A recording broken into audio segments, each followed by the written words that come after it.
All right, good morning, everybody. So, while setting up, I think the most important aspect of the whole summer school is our song festival. So it's really important to take that serious.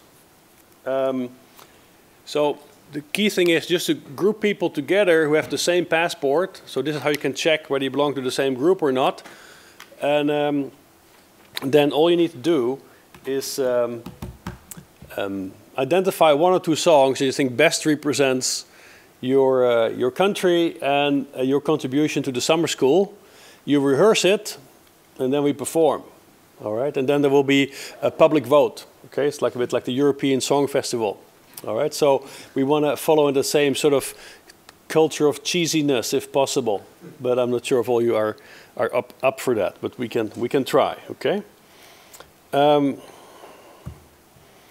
All right, so let's. Okay, this is BCBT.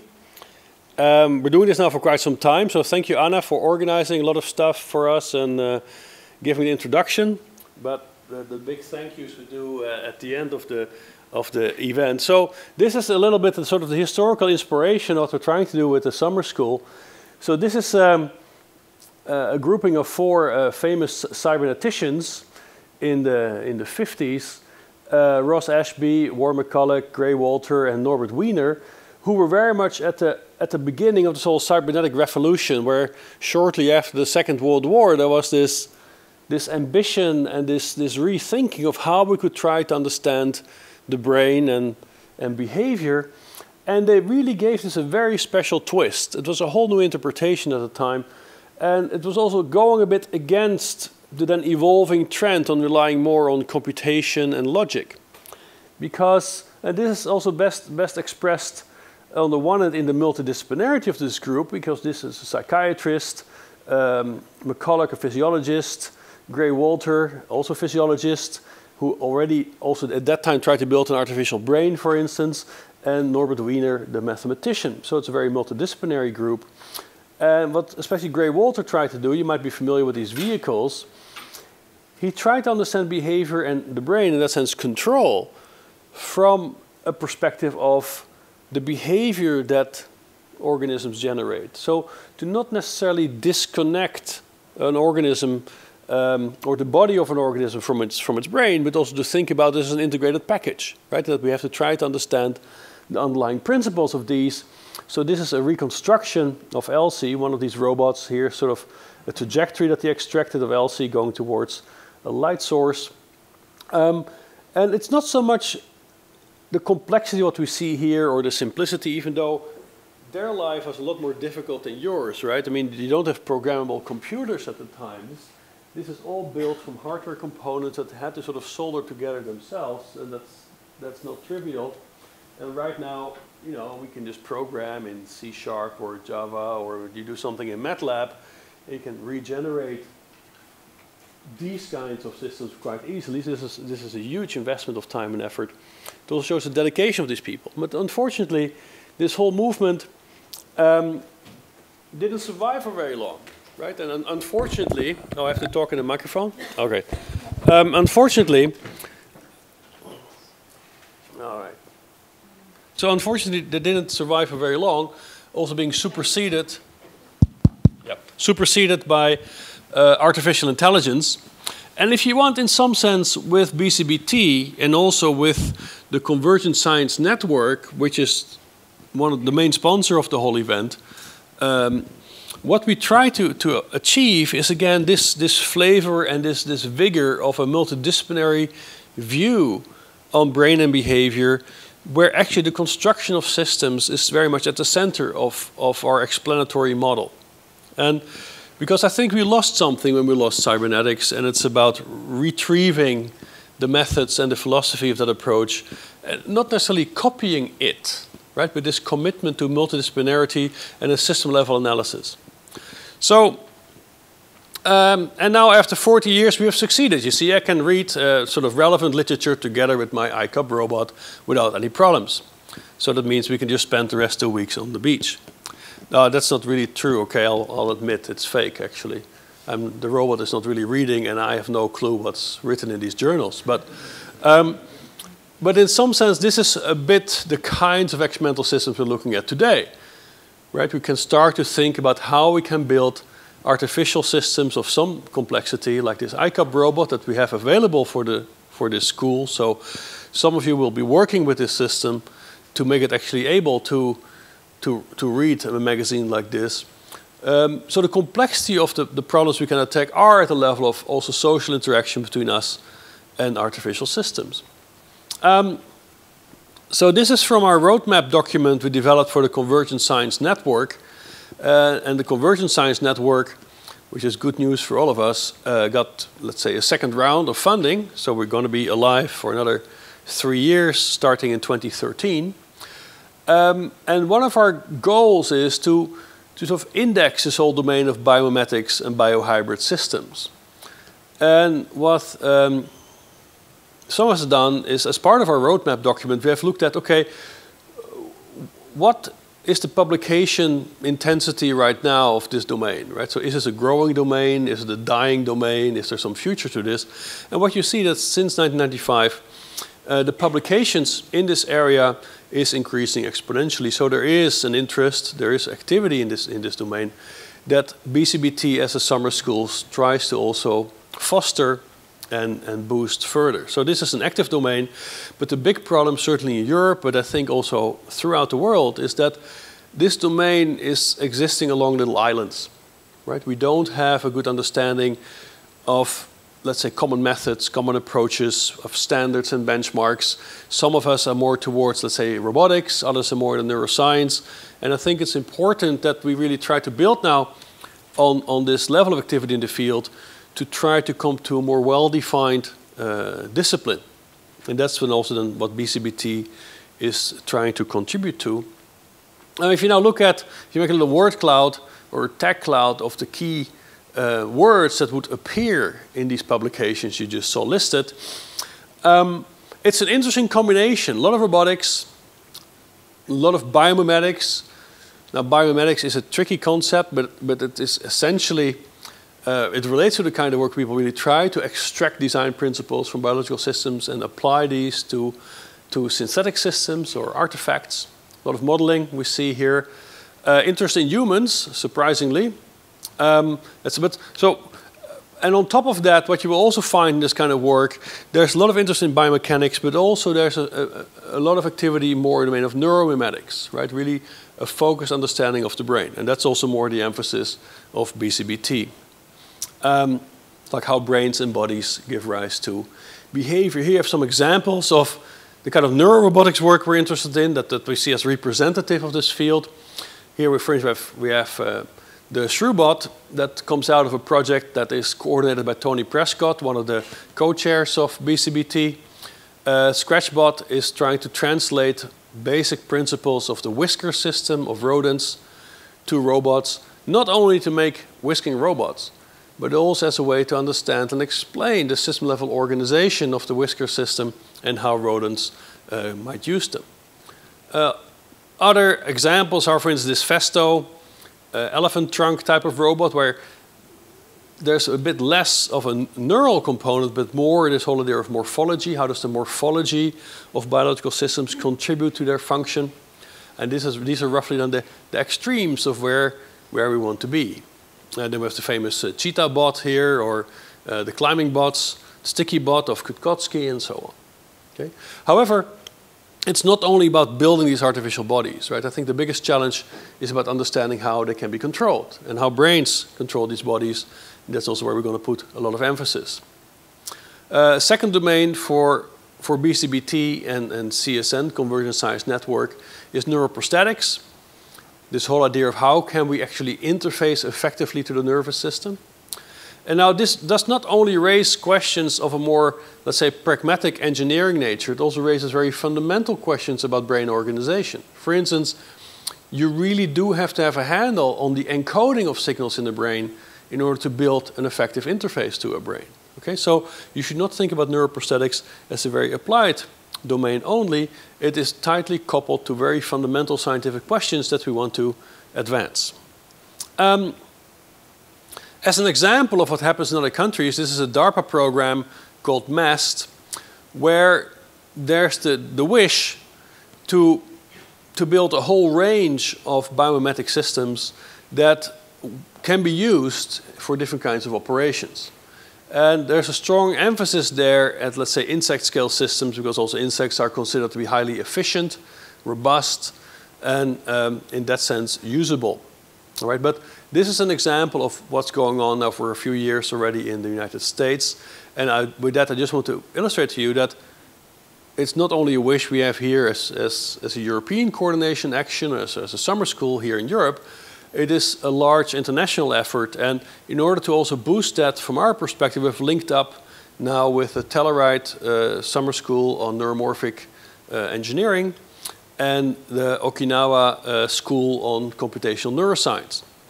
It's also to now elaborate again and to make use and find the synergies between these different international efforts. So now how are we going to get there? And this is a little bit sort of a contextualization of the kinds of things you're going to encounter in the coming days. So we have a scientific problem, which is how to understand these biological systems, in particular their brains. And we try to answer this question, like how do rats look at the world, how do rats interact with the world, and what are the basic design principles underlying that, by building these artificial rats, okay? But this is not a unidirectional mapping. It's not to say like, let's build a robot rat that we can now use to, whatever, eat the garbage from the floor. In building that rat, this is an important step in the philosophy of BCBT and also the Convergent Science Network. It's in building this that we are actually forming our theory of brains and bodies. Okay, so if you want, the important statement here is to say, well, it is this artifact that in itself is expressing our theory, that allows us to integrate a set of hypotheses and understand their validity. So that means the step to synthesize is in itself generating hypotheses back to this empirical domain. Right? So there's a very tight coupling between experimental science and theory and engineering. And this is a coupling that is only emerging now, and it's not really deeply explored. So here we have a view on the brain. This is a view on the brain that some of you might have in the experience induction machine. There's another tool we have available. It's an immersive space where, in this case, we are interacting with data from the connectome. And Alberto, who's sitting there in the back, will manage these projects. But the idea is that given the complexity of brains and bodies, we also have to start to think about tools that help us to allow us to analyze these phenomena, paying tribute to this complexity. Right? Often if you have to publish our papers, you have to squash all your data in a two-dimensional representation because we still follow this sort of printing press model of communication.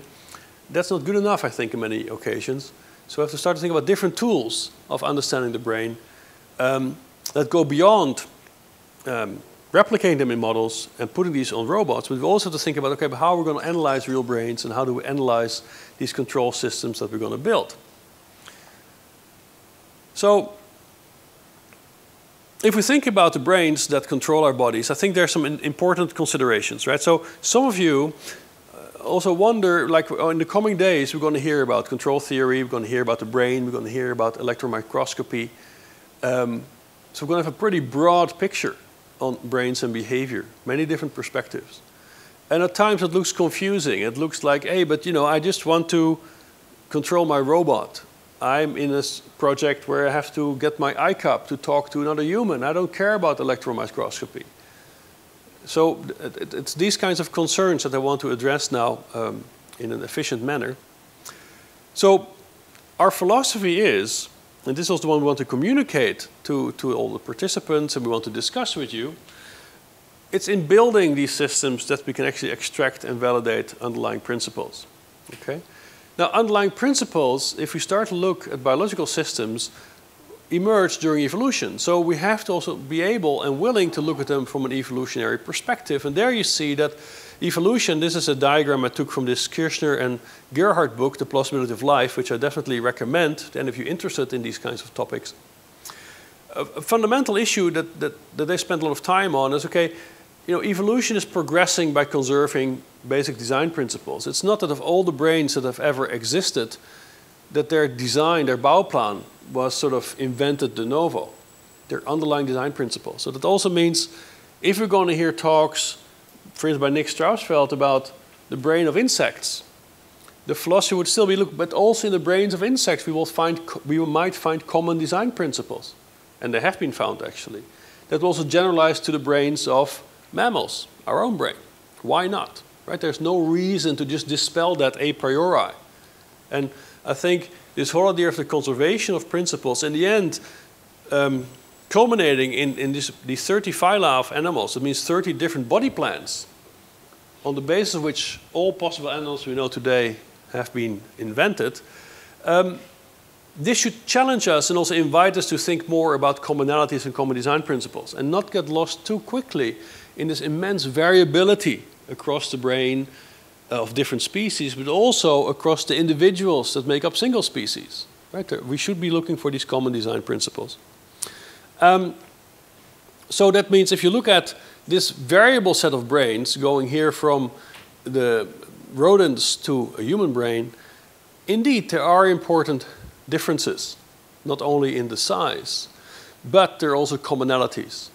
Right? So the challenge should also be stay sensitive to these common design principles. That also then, if that also is then this possible link towards control engineering frameworks, for instance. So this is a little extraction from a clip that Sietse made, Sietse Wieringa.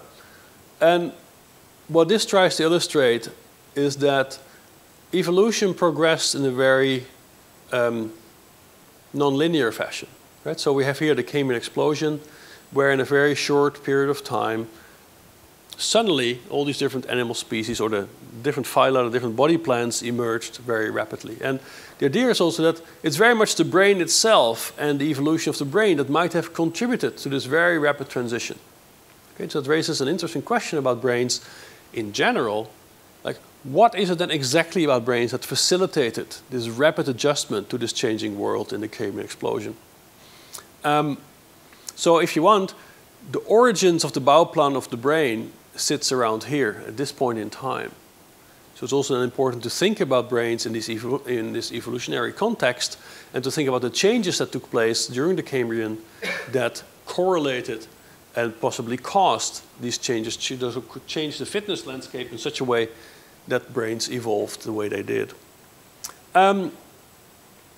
Now, in that context, we should also not be afraid to pose questions about the function of the brain. Right? There is a tendency, certainly in neuroscience, to specialize, to be worried about, let's say, sub-regions of the big picture. In a recent debate between Tony Mofshan and Sebastian Sung about what they call connectomics, so how useful it is to extract the whole connectivity picture of a brain. Actually, they were both sort of falling over each other to sort of say, look, oh no, we're not posing big questions. We're posing very specific questions. And saying, look, posing the big question is not really what we do anymore in neuroscience. And Sebastian, of course, had to say that because he has big ambitions.